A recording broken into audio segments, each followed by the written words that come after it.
No one knew who this man was.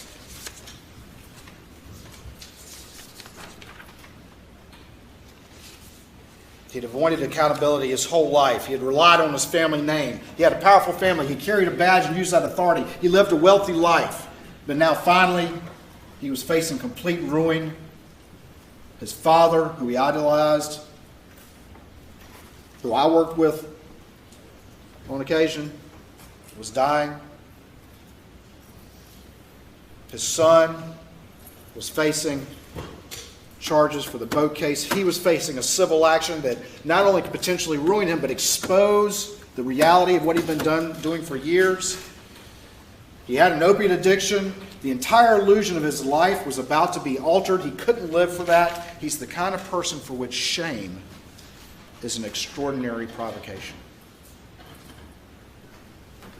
Shame is an extraordinary provocation. His ego couldn't stand that,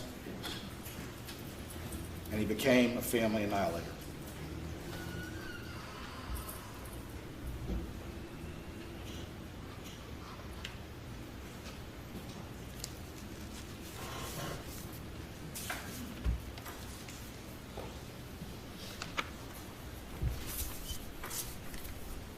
And I was thinking,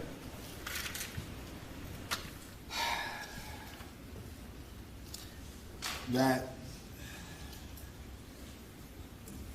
people who get the last word in this courtroom are y'all. And a lot of witnesses have testified over the last 6 weeks, but there's a couple that never get to testify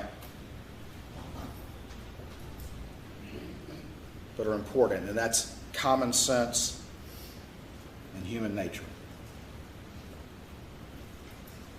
And there's 2 more that don't get to testify. We couldn't bring you any eyewitnesses because they were murdered. But common sense and human nature can speak on behalf of Maggie and Paul.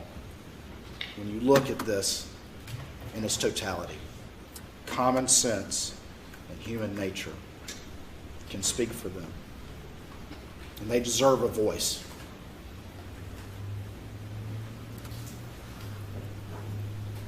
Everything he did was meant to try to frustrate the forensics as a lawyer and a prosecutor with the 2 guns and the manufactured alibi, and not taking his phone down to the scene, deleting call logs, making short phone calls, bringing up the boat case, moving Maggie's phone, changing clothes, looking at Paul's phone, calling Rogan, or trying to call Rogan.